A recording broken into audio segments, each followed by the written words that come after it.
Before I start, I want to just say that this started out as just kind of an issue in a building, and then a bunch of people sort of got involved in making it into an issue. And so part of the reason this project is a project is because it wasn't an issue to begin with. So how many folks have been to College Aid before? Yeah, some of us? How many have ridden the elevator at College Aid? Yeah, okay. So, yes, you've all risked your lives with me. But I highly encourage all of you to experience it once in life so that maybe you could turn it into a field trip for yourselves after this presentation. Get a sense of why this elevator has become such an issue for so many people. Make sure you have battery in your cell phone. Yes, make sure your phone also works inside of an elevator.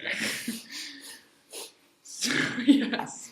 So, the College Aid elevator was segregated from January 30th to June 12th, 2015. That is 4.5 months, or 133 days. And as students on this campus, we can also think about that as 2 full quarters, the winter and the spring. So you could imagine it kind of as this quarter and next quarter as this sort of situation. So why am I using the term segregation in a case about access? In this project, I'm trying to pull together a lot of different ways of thinking, starting specifically with critical disability studies, and kind of taking seriously Eddie Ndopu's call to be thinking about not only disability as sort of a starting place for all of our work, but also intersectional studies of disability as the place where we actually need to start. So I'm just going to read you this quote out loud so you don't have to struggle with it. Our conception of activism and liberation is grounded in the body. What does it mean when bodies are not able to fight back in the way that ableism defines what counts as fighting back? Why the assumption of non-disabled ways of being? What if disability was the starting point for reimagining the world? What if we stopped conflating disability with blackness and instead honored and affirmed the lives of Black people who exist at the intersection of disability and blackness? I'm bringing together a lot of different interdisciplinary fields in this piece, not limited to critical race and ethnic studies, but also working with, for instance, my advisor who works primarily in legal studies and bringing in not only critical race legal studies, but also critical feminist studies, and thinking a lot through sort of abolitionist models of disability and thinking about how abolition is really about deinstitutionalization and how this place is an institution and how we need to think about access in this institution the same way that we think about prisons and abolition in those sites. I'm also pulling in some queer theory and some affect theory, thinking about sort of the ways that we walk around thinking about disability, how we approach access, and the kinds of positionalities that we embody that orient us toward notions of access and disability. I also just need to pay homage to the actual social movements that led to the creation of any of these fields, none of which would exist at all, and I'm really especially drawing on the disability justice movement that's especially centered in the Bay Area at this moment. So who are disabled people in the US? Oftentimes I talk about disability and people kind of imagine the international symbol of disability, which is like a formless person in a wheelchair. It's not even really a body. There's no body in this image. There's really just a couple of lines and a head. It's mostly a chair. The body is reduced to a chair. So who are disabled people in this country? In the US alone. I'm pulling together a number of different sources, beginning with Corbett O'Toole's work. She is a queer activist in the Bay Area right now, but she's been working in the Bay Area around disability rights and disability justice since the 60s. She's pulled together this list talking about disability through the racial categories that the US Census uses. She's pulling together a lot of different sources. She's not just using census data. She's using American Community Survey. She's using Native American statistics that are developed within tribal groups. So 22% of Native Americans in the US right now are disabled. 19% of white Americans are disabled, 18% of African Americans are disabled, 14% of Latinos are disabled, 9% of Asian and Pacific Islanders are disabled. And this is really just to say, like, for instance, if you do critical race work, you are talking about disabled people. You're talking about a lot of disabled people who exist at those intersections. For all disabled people in the US, the likelihood of finding work is very, very, very low. On top of this likelihood of not finding work is a serious issue of poverty. Most disabled people are faced with poverty kind of around the corner at all times in their lives. This is especially an issue for folks who deal with chronic pain, chronic health issues that kind of wax and wane. So another thing that international symbol of disability does is it makes you think that disability is stable, that it doesn't change, that you're constantly kind of in a specific state and that you can accommodate that permanent state.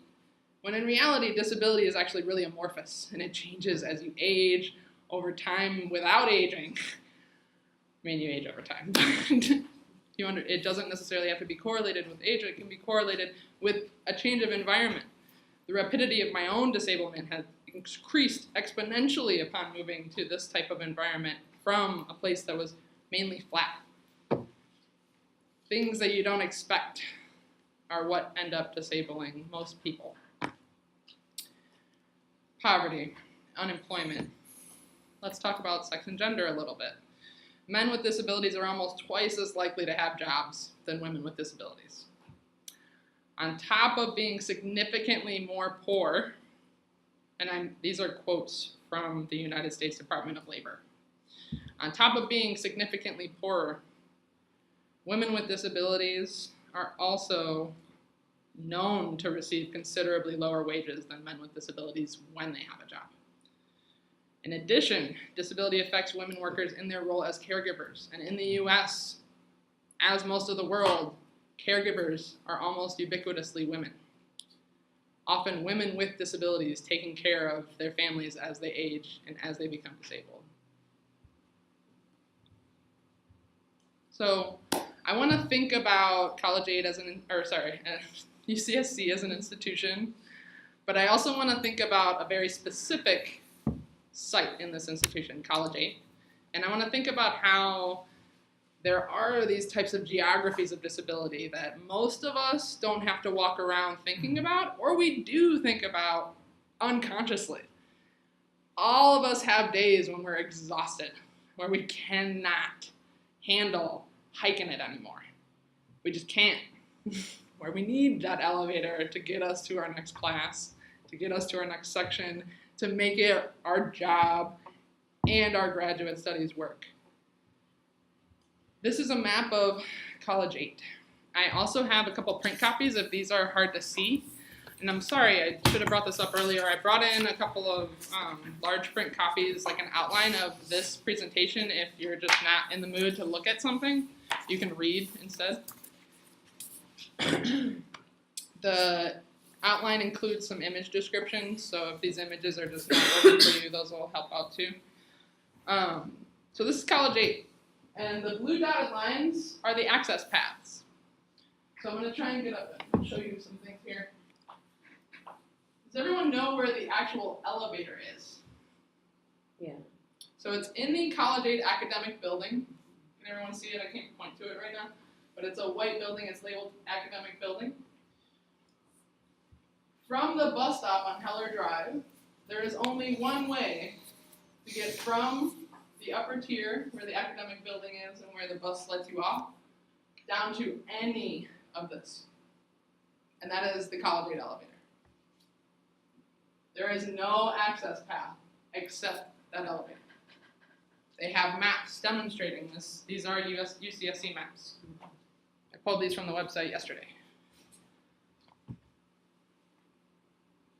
I want to kind of talk about this through the frame of a person also. So like while this was happening, while the building was segregated, it was during winter quarter, last quarter. And lots of visiting students were wandering around, checking out the buildings, trying to decide if this was the place for them. Potential undergraduate students, one of whom was visiting College 8 and used a wheelchair. The elevator was down. No one had informed her. No one had informed her tour guide, nor had anyone trained her tour guide on what to do when one person in a giant group of people had no access. So this girl, a prospective undergraduate, a high school student, found a staff member in our department. She just kind of went into the building that she could get into and found someone and asked, how can I get where my tour group is, which was down in that plaza, which is surrounded by stairs. Surrounded, literally. Like, I'm not joking or exaggerating, but like literally surrounded. There was no path. And so our friend in the department, Barbara, ended up walking around with her to find paths. And most of the paths they tried ended in stairs, and they'd have to backtrack. And they did this for approximately 45 minutes. They eventually found a path that's not marked on this map as accessible. They found a path working for 45 minutes together. Luckily, this girl had a motorized wheelchair and not a manual wheelchair. They were going up and down hills. This also doesn't show that you're on a hill. They found their way down to the plaza as the rest of the group was walking down the stairs toward Oaks. And she had to find another access path to get down to Oaks. At which point she's sobbing, telling Barbara that she can't go here because she's not fit enough, that this isn't a place where she belongs. And then Barbara is sobbing and comes to talk to me. So these are, like, access isn't just about, like, meeting laws, but also about making sure that people believe that they belong in a space, that they should occupy space with us. So this is the map, how to get around. I also really encourage you to use this map and try these access paths and see how long it takes you to get places. How little time you have between classes and how much time and energy disabled folks have to use to get around. So this was the first sign to me that there was a really serious problem on this campus around access issues and just disability awareness. So the College 8 elevator went on January 30th, we all know. The signs, there were no signs. No signs displayed whatsoever. It was just a broken elevator. You'd walk up to it, you'd press the button, and you'd wait, and nothing would happen. You'd wait and you'd wait, and eventually you'd realize it's broken. I need to leave. Eventually Barbara, same person, she's a really wonderful person, she put up this sign that says out of service. She wrote it by hand, clearly. It was just a piece of paper she found and taped it up to be a kind person. A couple weeks go by, and someone came by, hit the elevator button, couldn't get on, couldn't get where they needed to go, didn't know who to contact, i.e. they were barred access not only to the elevator, they were barred access to accommodations in place of an elevator, but they were also barred access to formal grievance processes. There's no information on this thing about who to contact if, say, you have to meet with your professor upstairs in 10 minutes, and they're expecting you, and your grade hinges on it. This was someone's only means to grieve. And we were walking past it. We were walking, literally, we were walking past it, up and down the stairs. It was in front of the stairs, the elevator. And it dawned on me that I was walking past it over and over and over. And that said something about me and what I was thinking about it. Because at the time, I didn't require an elevator as much as I do now as a result of this thing being out as long as it was. So 20 days into this thing being segregated, I decided to file an informal grievance, which literally consists of an email to the physical plant manager. Just like, hey, nobody's done anything about this. I don't know if you know this is going on because nobody's done anything about this. There's not even signs. So I sent out an email, if you want. I'm just passing things around. This email got forwarded to the ADA Access Coordinator. Physical Plant Management never emailed me back. ADA Access Coordinator emailed me back. Basically told me they're figuring things out. Things are getting figured out. Be patient. I was like, okay, I'm happy to know things are known. Awesome. Signs suddenly started appearing. We were so excited. This informal thing that this stupid email did a little something, right? These were the first signs that came up. It just said elevator out of service and sort of gave a little description of what was going on. We were complaining a little more, like, this doesn't actually tell us anything. For instance, how long the elevator is going to be out and how we should plan around it. And so the signs started getting a little more detailed over time. Didn't really help, though. Still had a no date of completion.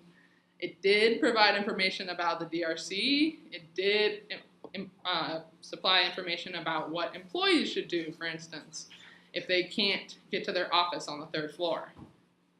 I'd like you to note that what you're supposed to do is talk to your supervisor. This is assuming your supervisor wants to help you, thinks that access is a political issue and that disabled people should have equal access to structures, including their workplaces. So 34 days go by and I'm getting more agitated. And so I send out my first formal grievance. I sent it to Doug Zudameda. It's a very long grievance. I think it clocked in at 6 or 7 pages, single-spaced, detailing what I think is going on, why this isn't okay, some of the things that I've been explaining to all of you so far, just in longer detail. No response whatsoever. It was like it went into the ether. I got nothing. At which point a couple of us grad students started talking about how this was really getting absurd and thinking about what we could do to draw attention to it, at least, because no one was talking about it, not even in our building, not even our professors. A couple of us started sharing information about what folks in other countries had done when these things happened. Countries that didn't necessarily have things like disability rights, but made these kinds of demands. And some of the things that they did was meme blast elevator doors. So we tried to meme blast them. These are just an early example, and that's the elevator doors with some of the memes blasted on them, and then the one that's profiled is what kind of civilization denies access to education, and it's a photo of Captain Picard from Star Trek. 76 days go by, still no response to my grievance. We start a petition. I got, I think, close to 800 signatures that we sent in.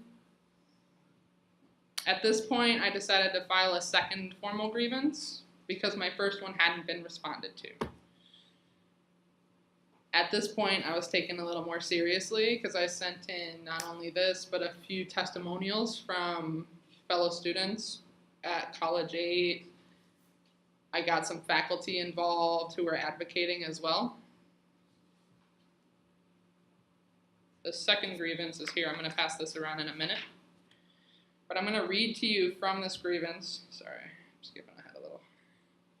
The 4 actual remedies I requested. Because that's the whole point of doing a grievance, is saying, I need something done, and can you do it? If you can't, then we have a problem. I had 4 actual remedies I requested. One was my immediate goal was the resolution to the prolonged situation of inaccessibility in the College 8 academic building, social sciences 2, and the Delaware building. All of these elevators went out on January 30th. I was only allowed to talk about College 8 because that was the only elevator affecting me. Number 2, I would like a formal response to the many structural and maintenance related questions posed throughout this letter. It's a very long letter. The patterns of, that was number 2. Number 3, the patterns of structural negligence and the resulting discrimination require an external review. I seek a third-party external review of UCSC's ability to meet minimal ADA regulation and maintenance plans that is to be funded by the university. The results of the review and any resolutions the university would seek to enact should be published for the public.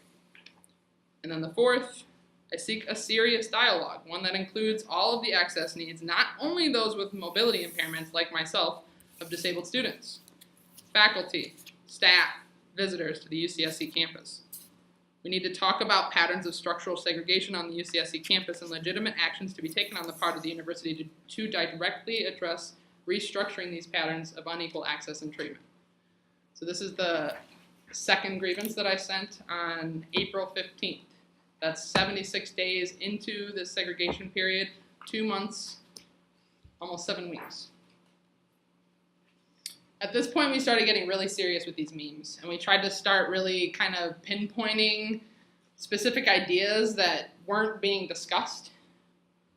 So one issue was that Vandals were tearing these memes down over and over and over, including the out of operation signs. So like the signs just kept disappearing over and over. So we made signs about how tearing us down didn't matter. One of the arguments the university made for not repairing or not replacing the elevator, which is really what should happen, was that it wasn't reasonably cost effective. The definition of reasonable in this situation is kind of a joke. What are reasonable accommodations when you can't get to your job?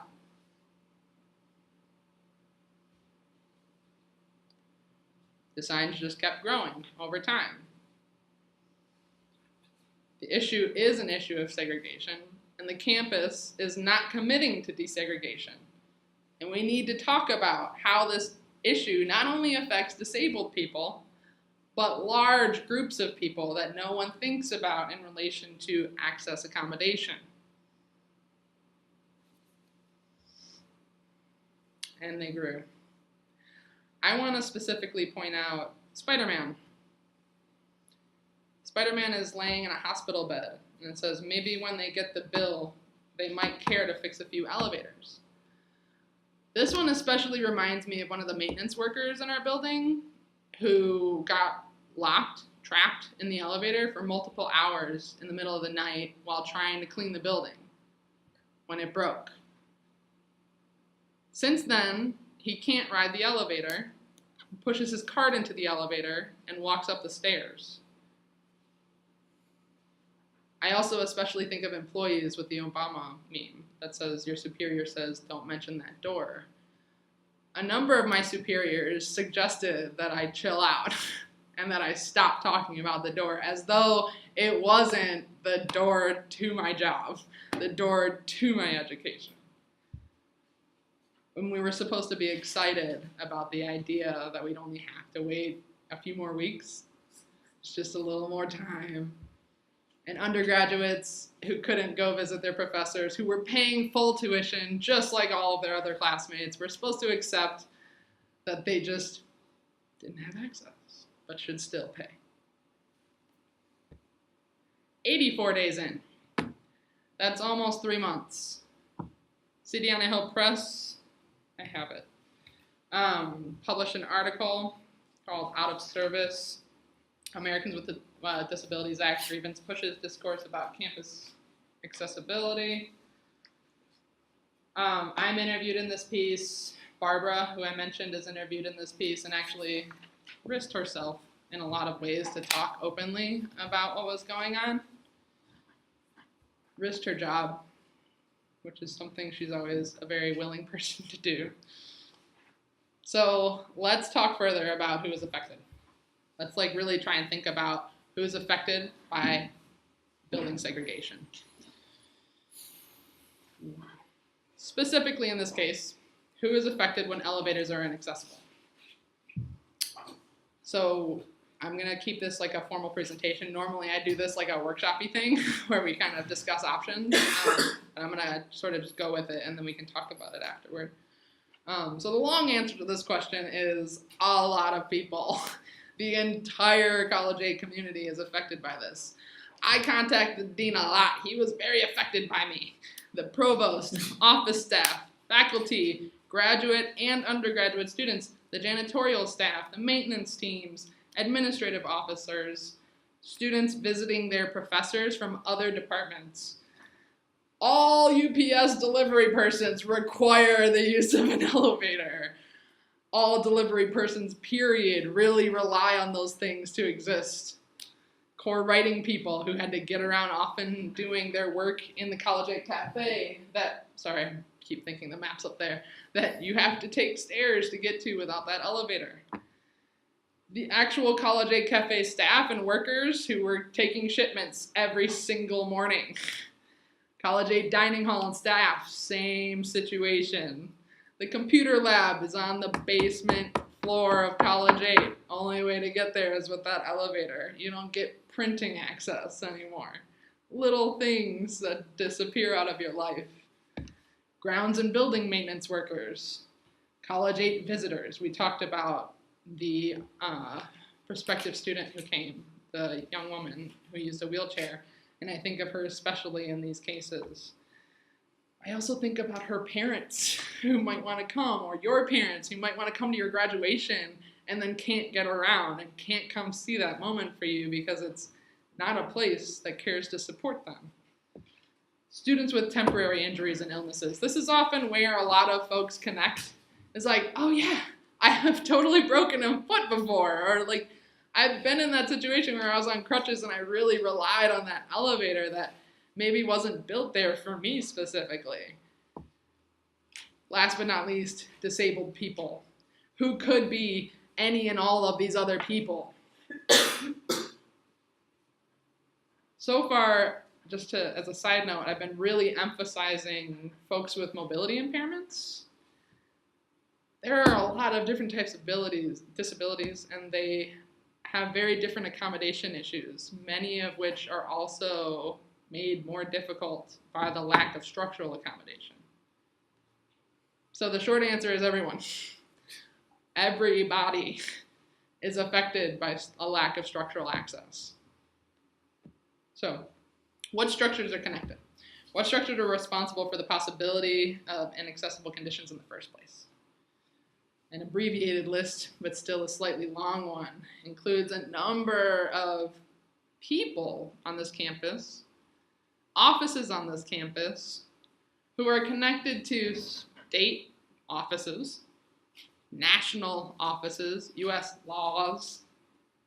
All of them structure this situation. It's a very complex situation, which is why the solution is never a very easy one to come to for anybody involved. I want to think back a little bit also to who is affected. All of these structures that I just listed, all of them, they're people. They're represented by people in this case. So the associate chancellor, physical plant director, and the ADA facilities coordinator are people I had to interact with who told me that this isn't a thing that they were going to prioritize. This is a thing they weren't prioritizing in their work, in their relationship to the structure that they work for. There are also people with families and communities who are also affected by that very structure and by the fact that this person is employed by it. Every 1 in 5 of these people, in the US at least, is also statistically likely to experience disability in their lifespan. This is an access issue for all of these people, whether or not they consider it in their relationship to the structure. So which ideas are influences? What ideas influence these structures and all the people affected by these structures? So what ideas are influencing us? Take a moment and consider what ideas guide us to ignore signs like these in our everyday lives. What let me walk past that sign multiple times before it dawned on me that it was about me? Also, this is a very abbreviated list, but it's also a really broad list, right? It goes from a very top, sort of amorphous field to very practical things that we kind of embody in our everyday lives. We don't know how to necessarily embody neoliberalism all day long, whether or not we do. But we do often embody instrumentally rational thinking or economic rationality in our day-to-day lives. When you decide whether or not to use that elevator, you are using a cost-benefit analysis that may or may not include the disabled person that you're cutting off from access to that elevator by using it. I especially think about this in the case of bathrooms and disabled stalls and the cost-benefit analysis you are making about wanting extra legroom and the other person who will have to wait for you to probably go number 2 in order to relieve themselves so that you could be comfortable. I also really don't think that this university likes to think about the ways in which access, particularly barriers to access, reproduce racial formations, sexist patterns of interaction, deny people who are already in precarious situations in regards to their citizenship some of the most basic access to building access to citizenship. Ableism is implicated in all of these structures. They are mutually informing each other.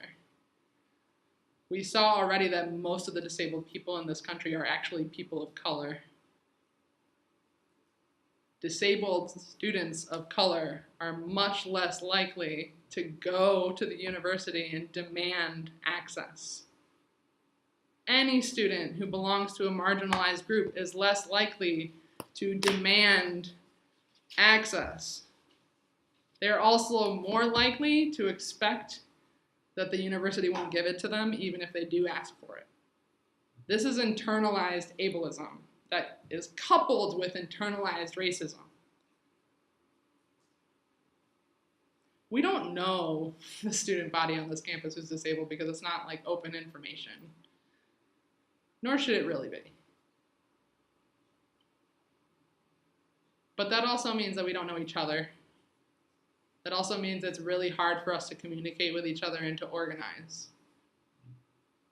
And often the only way to meet each other is by going through the Disability Resource Center, which is an institutional space that is serving the institutional goals of maintaining reasonable costs in relation to access. It is not a safe space for disabled students at all.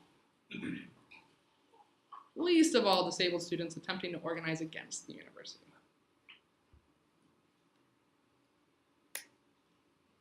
Segregation lasted 133 days, 19 weeks, 4.5 months, 2 full quarters. The elevator was repaired and restored to service. I'd still encourage all of you to go ride that elevator and tell me that it's been restored, that it's been repaired. I want you to experience the jolt to your body and the fear that you actually go through while riding that elevator. And I'm not exaggerating. I want you to try it if you think I am. Since then, and this is pretty much my last note, the elevator was repaired before my grievance was resolved.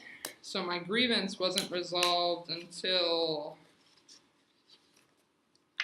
the day before fall quarter. The day before fall quarter. So the day before I was coming back. I read to all of you my 4 remedies that I requested. And now I'm going to read to you each remedy again, coupled with their recommendations. These recommendations came from my complaint resolution officer in student services who performed the investigation.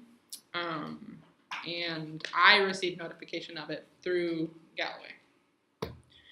So, remedy number 1 I asked for, proposed. My immediate goal is a resolution to the prolonged situation of inaccessibility in the college-age academic building, Social Sciences 2, and the Delaware building. Response.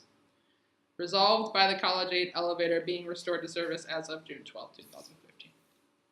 Notice I mentioned 3 elevators. I would like a formal response to the many structural and maintenance-related questions posed throughout this letter. Response. Resolved by department providing the requested information to the grievant. I got some signs as demonstrations, which I can pass around. Most of which were emailed and not displayed on the elevators, but that's not a detail they find important. I also received a response from plant management to some of, not all of, my questions. And if you want to read how little I was taken seriously, it's pretty funny. It wasn't funny to me at the time, but it's funny to me now. Proposal number 3, the patterns of structural negligence and the resulting discrimination require an external review. I seek a third-party external review of UCSC's ability to meet minimal ADA regulation and maintenance plans that is to be funded by the university. The results of the review and any resolutions to the university would seek to enact should be published for the public. Response. Resolved by appointing internal expert to systematically review elevator accessibility and develop risk-based maintenance schedule. Final remedy requested. I seek a serious dialogue, one that includes all the access needs, not only those of mobility impairments like myself, of disabled students, faculty, staff, and visitors to the UCSC campus, around patterns of structural segregation on the UCSC campus and the legitimate actions to be taken on the part of the university to directly address restructuring these patterns of unequal access and treatment. Response. Resolved by campus diversity officer for staff and students, who is also someone I had informal negotiations with that went very sour in the very beginning of grievances, who I requested specifically not be involved. They resolved the issue, working with the ADA compliance officer and soon to be appointed Chancellor's Diversity Advisory Council and other appropriate parties to review and respond to the system-wide climate survey results related to disability and provide a forum for discussion. You are welcome to participate in this forum. I have yet to receive an invitation to any such forum. I'm actually here to deliver. An invitation. Hello. So that was the resolution. I can pass those around too. That's the actual resolution from my complaint resolution officer.